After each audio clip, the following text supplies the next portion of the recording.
ಮಂಗಳೂರಿನ ಪರಂಗಿಪೇಟೆಯ ಅಪ್ರಾಪ್ತ ವಿದ್ಯಾರ್ಥಿ ನಾಪತ್ತೆಯಾಗಿ 10 ದಿನಗಳು ಕಳೆದಿವೆ. ಪೊಲೀಸರು ಕೂಡ 7 ತಂಡಗಳಾಗಿ ಪತ್ತೆ ಕಾರ್ಯ ನಡೆಸಿದ್ರೂ ಕೂಡ ಯಾವುದೇ ರೀತಿಯಾದಂತಹ ಪ್ರಯೋಜನವಾಗಿಲ್ಲ.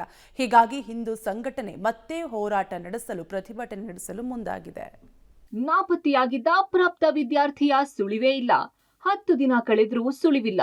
ಪೊಲೀಸರ ವಿರುದ್ಧ ಆಕ್ರೋಶ. ಹಿಂದೂ ಸಂಘಟನೆಗಳಿಂದ ಮತ್ತೆ ಬೃಹತ್ ಹೋರಾಟಕ್ಕೆ ಸಿದ್ಧತೆ. ದಕ್ಷಿಣ ಕನ್ನಡ ಜಿಲ್ಲೆಯ ಬಂಟ್ವಾಳ ತಾಲೂಕಿನ ಪರಂಗಿಪೇಟೆ ಕಿದೆಬೆಟ್ಟು ನಿವಾಸಿ ಅಪ್ರಾಪ್ತ ವಿದ್ಯಾರ್ಥಿ ದಿಗಂತ್ ನಾಪತ್ತೆಯಾಗಿ 10 ದಿನ ಕಳೆದಿದೆ. ಕಳೆದ ಫೆಬ್ರವರಿ 25ರ ಸಂಜೆ ತನ್ನ ಮನೆ ಸಮೀಪದ ಪರಂಗಿಪೇಟೆಯ ಆಂಜನೇಯ ದೇವಸ್ಥಾನಕ್ಕೆ ಹೋಗಿ ಬರುವುದಾಗಿ ಹೇಳಿ ಹೋಗಿದ್ದ ದಿಗಂತ್ ದೇಗುಲಕ್ಕೂ ಹೋಗದೆ ಮನೆಗೂ ಬಾರದೆ ನಾಪತ್ತೆಯಾಗಿದ್ದ. ಸ್ಥಳೀಯರ ಹುಡುಕಾಟ ಸಂದರ್ಭದಲ್ಲಿ ಪರಂಗಿಪೇಟೆಯ ರೈಲ್ವೆ ಹಳಿಯಲ್ಲಿ ದಿಗಂತ್ ಚಪ್ಪಲಿ ಹಾಗೂ ಮೊಬೈಲ್ ಪತ್ತೆಯಾಗಿತ್ತು. ಒಂದು ಚಪ್ಪಲಿಯಲ್ಲಿ ರಕ್ತದ ಕಲೆ ಕಂಡು ಬಂದಿತ್ತು.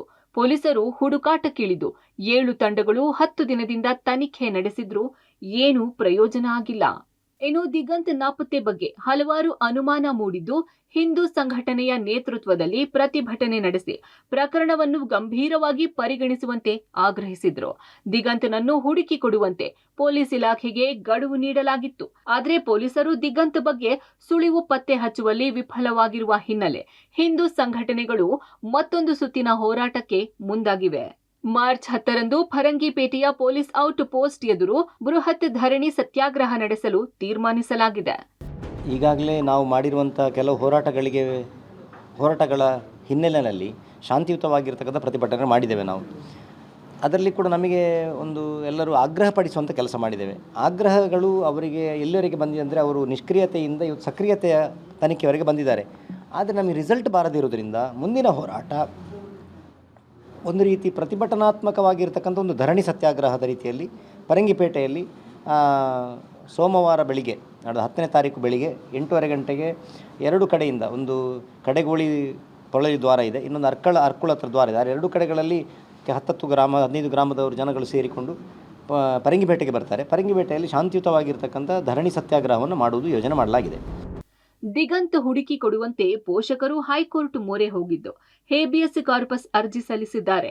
ಹೈಕೋರ್ಟ್ ದ್ವಿಸದಸ್ಯ ಪೀಠದಲ್ಲಿ ಅರ್ಜಿಯ ವಿಚಾರಣೆ ನಡೆದಿದ್ದು ಮಾರ್ಚ್ 12ರ ಒಳಗೆ ಈವರೆಗಿನ ತನಿಖಾ ವರದಿಯನ್ನು ನ್ಯಾಯಾಲಯಕ್ಕೆ ಸಲ್ಲಿಸುವಂತೆ ದಕ್ಷಿಣ ಕನ್ನಡ ಪೊಲೀಸ್ ಜಿಲ್ಲಾ ಪೊಲೀಸ್ ವರಿಷ್ಠಾಧಿಕಾರಿಗೆ ಸೂಚಿಸಿದೆ. ಅರ್ಜಿಯ ಮುಂದಿನ ವಿಚಾರಣೆಯನ್ನು ಮಾರ್ಚ್ 13ಕ್ಕೆ ಮುಂದೂಡಲಾಗಿದೆ. ಪರಂಗಿಪೇಟೆ ನಿವಾಸಿಯಾದ 17 ವರ್ಷದ ಹುಡುಗ ದಿಗಂತ್ ಅಂತ ಹೇಳಿ 25ನೇ ತಾರೀಕಿಂದ ನಾಪತ್ತೆಯಾಗಿದ್ದಾನೆ. ಆತನ ಪತ್ತೆಗೆ 7 ವಿಶೇಷ ತಂಡಗಳನ್ನು ರಚಿಸಿ DSP ಅವರ ನೇತೃತ್ವದಲ್ಲಿ ಒಂದು ಟೀಮನ್ನು ಮಾಡಿ ನಾವು ಪತ್ತೆ ಕಾರ್ಯನ ಮಾಡ್ತಾ ಇದ್ದೇವೆ. ಇದುವರೆಗೂ ದಿಗಂತನ ಸುಳಿವು ಬಗ್ಗೆ ಇನ್ನೂ ಯಾವುದೇ ರೀತಿಯಾದ ನಿಖರವಾದ ಮಾಹಿತಿ ಲಭ್ಯ ಆಗಿರೋದಿಲ್ಲ. ನಮ್ಮ ಏನು ತಂಡಗಳಿದ್ದಾವೆ ಅವು ವಿವಿಧ ಆಯಾಮಗಳಲ್ಲಿ ಪತ್ತೆ ಕಾರ್ಯ ಮುಂದುವರಿಸಿದ್ದಾವೆ. ಯಾವುದೇ ರೀತಿಯ ಸುಳಿವು ಸಿಗದೇ ಇರೋದರಿಂದ ಇನ್ನೂ ಹೆಚ್ಚಿನ ತನಿಖೆ ಕಾರ್ಯ ನಾವು ಮುಂದುವರಿಸ್ತಾ ಆಫೀಸರ್ಸ್ಗೆಲ್ಲ ಸೂಕ್ತ ಮಾರ್ಗದರ್ಶನಗಳನ್ನು ನೀಡಿ ಮತ್ತು ಏನು SOPs ಇದ್ದಾವೆ SOPsನೂ ಕೂಡ ಫಾಲೋ ಮಾಡಬೇಕಂತ ನಾವು ಇನ್ಸ್ಟ್ರಕ್ಷನ್ಸ್ ಕೊಟ್ಟಿದ್ದೀವಿ.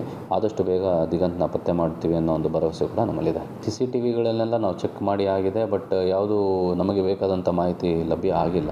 ಕಳೆದ 10 ದಿನದಿಂದ ನಾಪತ್ತೆಯಾಗಿರುವ ಮನೆ ಮಗನನ್ನ ನೆನೆದು ಹೆತ್ತವರು ಕಣ್ಣೀರಿಡುತ್ತಿದ್ದಾರೆ. ಆತ ಎಲ್ಲಿದ್ದಾನೆ, ಏನಾಗಿದ್ದಾನೆ ಅನ್ನೋ ಆತಂಕ ಮನೆಯವರು ಸೇರಿದಂತೆ ಇಡೀ ಊರಿನವರನ್ನ ಕಾಡುತ್ತಿದೆ. ಒಟ್ಟಿನಲ್ಲಿ ದಿಗಂತ್ ಆದಷ್ಟು ಬೇಗ ಜೀವಂತವಾಗಿ ಬರಲಿ ಅನ್ನೋದು ಎಲ್ಲರ ಆಶಯ. Sukhpal, public TV, Mangaluru.